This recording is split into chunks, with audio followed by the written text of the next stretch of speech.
Hello, and welcome to the Megan Taylor Creator Podcast, a show for entrepreneurs looking to grow their business with digital marketing. In this episode, I'll be sharing with you my top tips on how you can build a winning content marketing funnel. Let's get started.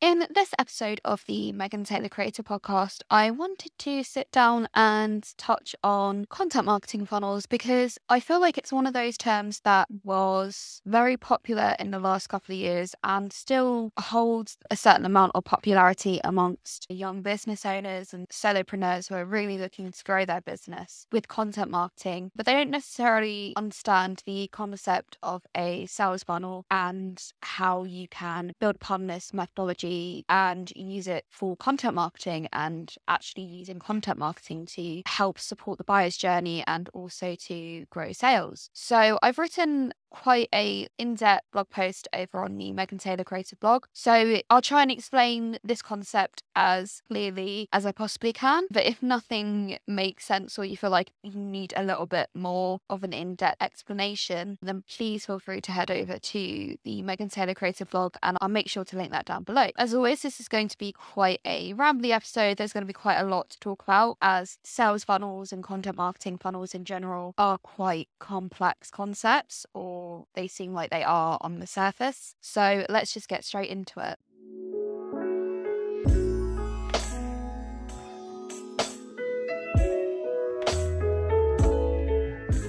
Now that you know that you actually want to build a content marketing funnel, you need to actually understand what one is in order to take that concept and run with it. And I kind of touched upon the fact that sales funnels, content marketing funnels, a lot of people like to overcomplicate them, I guess. So maybe they can charge a lot of money for a course that they're building around teaching this idea. And with all things in life and business, they can be quite complicated. But the purpose of this episode is to actually simplify the idea of a content marketing funnel as much as possible so that you can actually build one yourself. And to give you a very kind of simplified definition, a content marketing funnel is essentially a visual tool that depicts the buyer's journey and which content helps to aid which stage of the buyer's journey. It's a really useful tool for helping you identify any gaps in your content, not just in terms of the actual topics itself and, SEO topic clusters. Obviously, you do want to have an idea of how in-depth your content is and whether or not you're actually covering a topic to its fullest. But we're mainly focusing on identifying gaps in terms of content that actually helps the buyer throughout each stage. So whether you have enough content to tackle certain mindsets and that addresses any questions that the buyer might have throughout each stage. And I touched upon the fact that there are different stages in the content marketing funnel. So let's just go over those very quickly. The discovery stage or the discovery phase is where a prospect first realizes that they have a problem that needs solving. And in order to alleviate some of the frustrations that they may be feeling, they may start to do some research to try and identify the root cause of that problem. And through this research, they may actually discover your brand as well as your competitors. We'll talk about this further on in the episode, but hopefully if you built your content marketing funnel right, then hopefully you will have created discovery educational content for your users that will help to address this mindset. And any content that aids the buyer during this stage is known as bottom of the funnel content. And this is going to be the bulk of your content because obviously we're talking about a funnel here. So you're going to essentially be pushing your users down the funnel at the top, and then you're going to have people that fall off or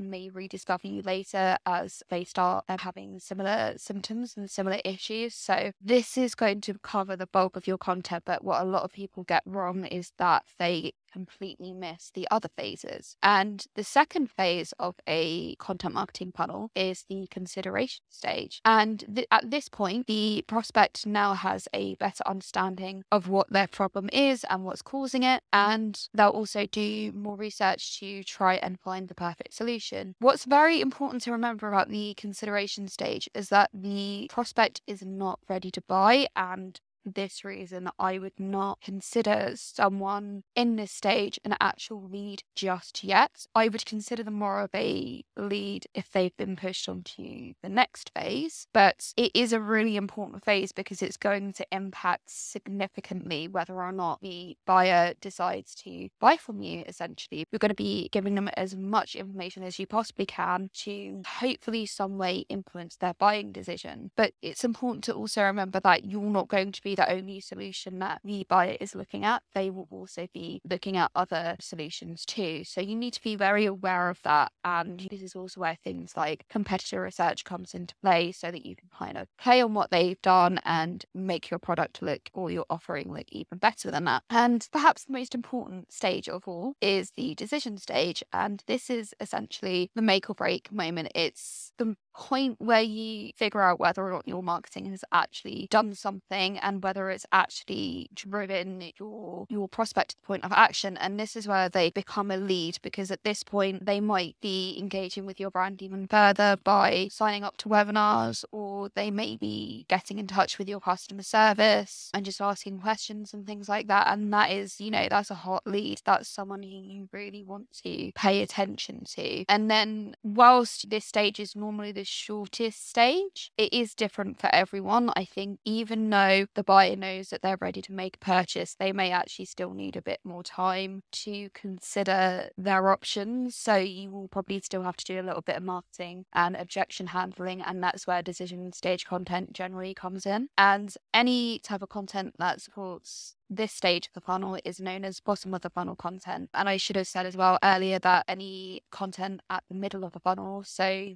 consideration stage, is middle of the funnel content. And that's kind of how I will be referring to each type of content throughout the rest of the episode. There is also a additional stage that I think a lot of young marketers forget, and this is a major mistake, and it's something that I love to talk about and something that I love to remind my clients about, and that's the retention stage. And the retention stage is kind of ongoing. Once you develop a user base or a client base anyway, it's essentially the stage that your kind of existing customers are consistently in. They're aware of you. If they've had a good experience with you, they'll trust you, and they may kind of be keeping an eye out for any additional products or services that you may have. For example, with SaaS brands, I know a big thing that is really important is getting customers to upgrade to more expensive services. So although they have an active customer who's an active paying customer, they might only be on like the lowest tier, for example. But the reason why they might be on the lowest tier is because the brand does not necessarily have a feature that they would pay more money for yet. And you can use things like retargeting ad campaigns and email marketing to keep customers informed of what's going on and that you still exist. And it's just more a mix of brand awareness and just kind of keeping your brand in the back of your customer's mind. And you can use a mix of all three types of content that we talked about previously. And it's just important to remember that your existing customers are the cheapest customers to remarket to and to acquire again, because they already trust you. You don't necessarily have to go through this slow life cycle that you might have done previously in terms of like winning trust and stuff like that. So don't forget about retention either. I would also make sure that you remember that when you're building your content marketing funnel. Okay, so we now know what a content marketing funnel actually is and the different stages of the buyer's journey that you'll need to know in order to build your funnel effectively. But what steps do you need to actually take to create your content marketing funnel? Well, there's lots of different ways that you can create a content marketing funnel, and it's important to take a look at the sales funnel, the classic sales funnel concept. There's lots of different definitions and methodologies online that people use, but specifically we're talking about content marketing and using that concept to turn our content marketing efforts into a sales funnel so that we can get more sales through content marketing. And the first step that I would do personally is to do a content gap analysis. Now, the only time I wouldn't actually do this is if you're a brand new business and you don't actually have any content. This obviously isn't going to apply to you. If that is the case, you could probably skip this step, or what you can do is fill this step with a content gap analysis this, but doing it looking at your competitors' websites instead. And you can take these kind of principles to help you with that. And believe it or not, we kind of all have a content marketing funnel. At the end of the day, content marketing is supposed to help aid the buyer's journey in some way, shape, or form. And your customers are going to come across different touch points. And if we're not optimizing that, then that's where the problem is. And that's why a lot of people don't actually get sales through their content marketing. But in order to kind of fix the existing content marketing funnel that we have, we do need to look at what we've got. I talked previously about identifying gaps in your content, and this is what that first step is. It is before you think of anything else, before you start putting plans in place, you need to actually understand what it is that you need to fix, because at the end of the day, you don't want to be spending a load of time developing something that's completely useless and it isn't going to work. But if you can kind of find issues with your current content marketing funnel and where it can be optimized better, then that's going to help. And the way I would approach this is, again, by looking at your content as a whole. I would write down basically all the content that you have and by what content is meant for what stage of the funnel, what kind of questions and mindsets this content is asking, is addressing at all. And if it doesn't, obviously that's a major problem that you can fix, and that suggests that you need to definitely create some more content or update your existing content. And then I would also identify the cornerstone pieces of content. So the content that is like the most important content. And in this context, it would be the content that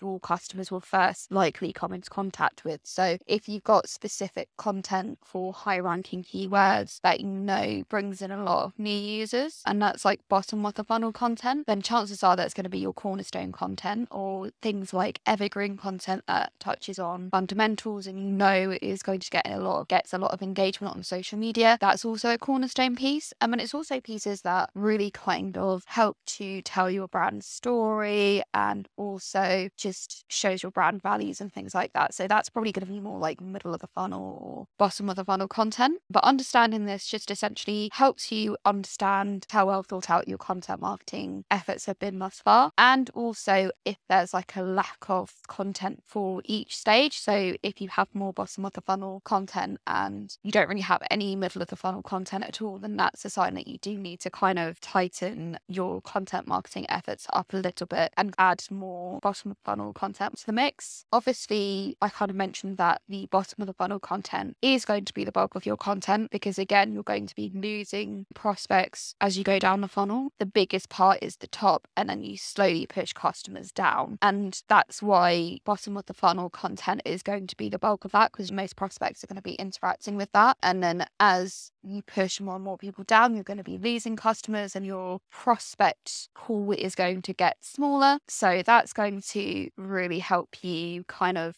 latch on to those prospects at the end by creating a more defined content library that really does help aid the buyer.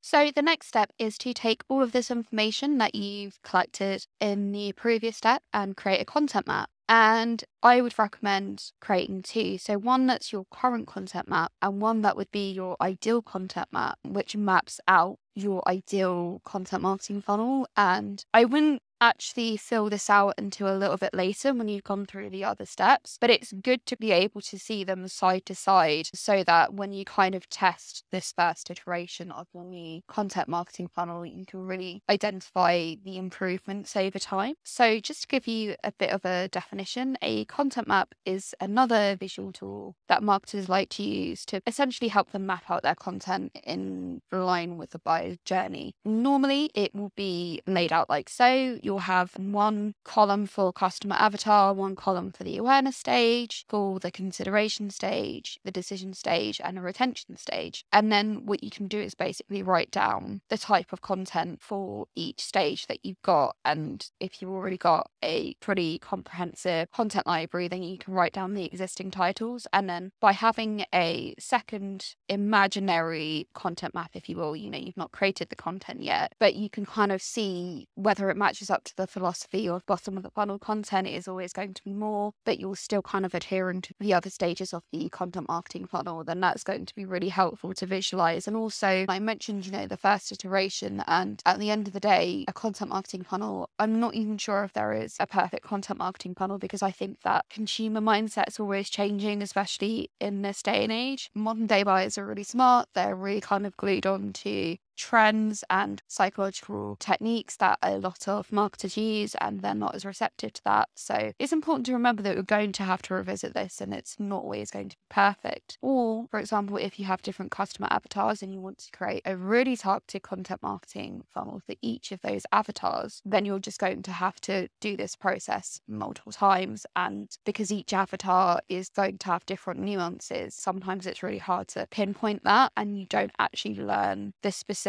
until you do the first round of marketing that will essentially make up your content marketing funnel. The big question that a lot of young marketers and small business owners have is, how on earth do I actually get people to interact with my content and get them into my content marketing funnel in the first place? And that is to develop a strong offering. Most of the time, an offering isn't actually going to be the product or service that you offer. It's going to be a lead magnet that gives the prospect a little taste of what they can expect. It helps them get to know you as a business. It helps to kind of highlight all the important features and benefits of working with you. And this is going to be really important for actually starting to develop leads and to generate information. For example, if you want to get your prospects emails, you're not going to be able to just get their email by saying, we've got a newsletter. Although obviously if it's a household brand, then, that's a bit different, because I think we'll just want to know about their sales and stuff if they really like that brand. And there's not really much marketing needed. They just kind of want to know more about whether or not they have any offers on. But as a small business who doesn't have too much influence within their market, then this is going to be a necessity, is to develop a strong offering. It acts as an incentive, and it helps you stand out and kind of show to the users the sort of content, the sort of services that you actually offer in the first place. Lead magnets are obviously bottom of the funnel content, and this type of content is normally in the realms of ebooks or guides. So it's essentially a really strong piece of long form content that kind of brings people in and provides them a lot of value. And in order to actually get the person to sign up to whatever it is that you're promoting and put them on your newsletter, you need to create a landing page, and you need to make sure obviously that this landing page has a sign up form, but you also need to make sure that it's very targeted and that you're focusing specifically on the offer and not necessarily the product or services that you offer, unless you're like offering a free version of that. For example, a lot of coaches, they'll actually give away like a free hour of their time, and the entire point of the landing page would be to actually convince people to work with them. And then if they then like the free hour, they'll get more in-depth, comprehensive content that's a bit more middle of the funnel, bottom of the funnel content. And if you've got different customer avatars that you want to target to, then I would also create like multiple landing pages and do like multiple ad campaigns and things like that, so that you can boost your reach. So once you've actually got your landing page, you'll want to think about how you're going to nurture your leads. And the best way to do this, in my personal opinion, and the one that I've had the most success with, is to create a really well thought out welcome sequence. And this is going to look different for every business. So say, for example, if you are a product-based business, it's probably going to be more about promoting any special offers that you might have, or letting people know about your philosophy and what makes your product special. If you're a service-based business, it might be very different. It's likely going to be very different. It's likely going to be more educational and actually focusing on a specific topic, a specific pain point. And slowly over the welcome sequence, you'll show your lead how they can essentially transform by working with you and taking the action that you want them to take. And the thing is as well, welcome sequences are really effective because at the end of the day, people are busy and people need time to kind of think about what they're going to buy, not just because they can take a lot of convincing to buy, if they're that kind of buyer, but also because people are busy. People could easily forget about your offer. So using a welcome sequence, it increases the chances of the user actually seeing your emails. And then if they have missed like 1 or 2 days, at least they can go back to the other days if they found a day that they've just jumped onto particularly insightful. So don't forget to keep in touch with them. And also, I wouldn't leave it for more than like 1 or 2 days in this time as well, because you want to make sure that you're providing your user with as much information as possible. And these welcome emails are designed specifically to inform and educate. Say, for example, if it's a service-based provider, I can speak from experience with SaaS-based companies. These welcome sequences like really increase the usage of your platform, and they actually help the customer service team in a way, because you can make them informative, answer any questions that the user might have, and then that's going to improve their overall experience with how to actually use the software, because they have a better understanding of how to use it without having to do much of the research themselves. And that in turn is going to increase their trust in you, because you're showing that you care, you want them to have a good experience. And then hopefully by the end of that welcome sequence, they'll buy from you. And you can use this philosophy for pretty much any business, although again, product-based businesses are probably going to be a bit different. The last tip that I have for you in terms of building a content marketing funnel is to actually create an online community. And an online community is so important for retention. And it's one of the best ways to stay in touch with your leads and prospects as well. If you invite anyone that signs up to your newsletter, if you invite them to a dedicated community where they can interact with people who share similar values, then that's going to really increase their interest in your brand and your overall philosophy. And it's just going to make them feel like they're not alone. They can see like other issues that people have had, trying to resolve the issue, and then may even have like current customers on there, and they can kind of act as brand ambassadors. So you're kind of almost getting like free advertising from those people who are talking about how great your product is in that group. With a online community, I would try and build something that has a purpose. I wouldn't just try and build something that is there for you specifically to advertise new things. I would try and really engage with your users and create somewhere that's really safe for them, and, just create like a really loving space that will really help them get through whatever problem it is that they're having. So yeah, that's it. That's everything that I have for you today. I really hope that you enjoyed this episode. If you liked it, please like the video on YouTube and subscribe to our channel so that you can be made aware of all the new episodes as they come in. If you did want to work with Megan Taylor Creative, we help our audiences build really effective content marketing funnels that yield great results in terms of getting new conversions and turning old customers into new customers again, and just lifetime customers in general. So I'll leave all the information about how to work with us below. And as always, I will speak to you next week. Thanks for listening. Bye.